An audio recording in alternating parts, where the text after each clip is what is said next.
Every Thursday, we open the files, not on the killers, not on the victims, but on the ones who told it all.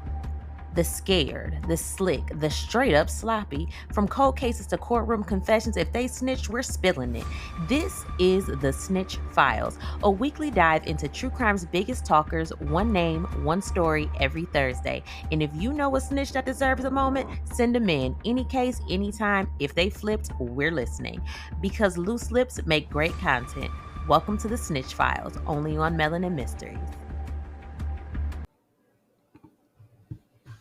All right, cousins, welcome back to another episode of the Snitch Files, where we don't just tell them the snitches, we clown them too. So today's story, baby, we are revisiting episode number 15, the Rae Carruth case. And if you don't remember Rae, he was the Carolina Panthers wide receiver who had all the talent in the world, but apparently couldn't catch a condom or catch some responsibility. Now, if you haven't heard episode 15 yet, do yourself a favor. Go hit play on that first, because we'll wait.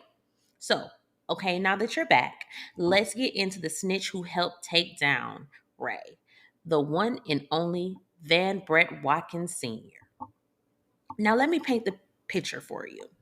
Watkins wasn't some scrawny street runner. This man was built like a security guard at the club, and don't let you skip the line. He was big, scary, and came with a resume full of crime. Armed robberies, violence, you name it. If it was grimy, Van probably tried it. And honestly, the way he talked, he loved being the boogeyman. He wanted folks to be afraid of him. But let's be real. He was basically Rae Carruth's muscle for hire. Ray dialed him up like he was DoorDash for hit jobs. Like, yeah, hi, I'd like one girlfriend taken out, please. Extra messy, hold the responsibility. So here's how it all went down. Cherica Adams, Ray's pregnant girlfriend, goes on what she thinks is a regular date night. You know, Ray's in front of her, big old NFL paycheck and all, and Watkins is lurking behind. So when Ray slowed his car down to box her in, Watkins opened fire like it was 4th of July. But here's the part that Ray didn't plan on. Cherica didn't just survive long enough to call 911. She told the police exactly who did it. She literally left a blueprint pointing straight at Ray. So imagine being so dumb, you set up a murder and your pregnant girlfriend outsmarts you in her final moments. Ray was out here running plays on the field, but forgot life ain't a football game. Now, here's where it gets juicy. Ray's on trial, still trying to act like Mr. Innocent. Sir, please. You couldn't even pay your light bill hitman properly. Because that's the real tea. Ray promised Watkins $6,000, but then tried to flake on paying him. Like, who the hell hires a hitman and then tries to finesse him? You don't think they're going to come back and spin the block and try and kill you? Because that's what I would be afraid of. So Watkins does what every self-proclaimed tough guy swears he'd never do. He grabbed that mic in court and turned into a storyteller. He told it all. How Ray planned it, how Ray boxed Cherica in, how Ray wanted his problem, quote, handled. He basically said, I mean, yeah, I shot her, but your boy Ray was the mastermind. So the jury just sat there like, well, shit, case closed. And then Ray's whole career went down the drain because his muscle turned into a full blown snitch on the stands. It's giving NFL, never for long. Now, let's be clear. Watkins didn't suddenly find Black Jesus. He wasn't sitting in his cell thinking about redemption.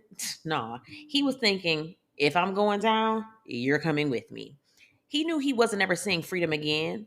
That life sentence was calling his name. So, what did he do? He threw Ray under the bus, then backed it up over him twice. Loyalty? Watkins didn't know her. He wasn't built for the ride or die life, just the ride, then snitch when it's convenient life. And how did it all work out? Well, Watkins got 40 years minimum, and he was supposed to rot in prison. But Carmen said, don't worry, boo boo, I got you. Because in 2020, before he could even finish his sentence, Watkins died behind bars, just gone. The man who lived his life trying to be the Grim Reaper ended up clocking out early.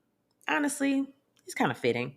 So meanwhile, Ray, who thought killing his girlfriend was cheaper than child support, yeah, that nigga got out in 2018. He out here trying to live quiet, low key, like folks forgot what he did.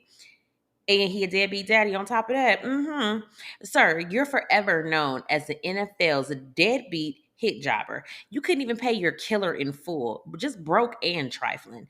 And the only reason you're still breathing free air is because Watkins turned into Chatty Patty on the witness stand. So, cousins, today's snitch spotlight goes to Brett Watkins Sr., the so called big bad hitman who folded faster than Ray's football career. Without his testimony, Ray might have skated, but Watkins made sure they both went down together. So if you haven't listened to episode 15 yet, run that back to hear the full Rae Carruth story, because this case is a definition of trifling men making trifling choices.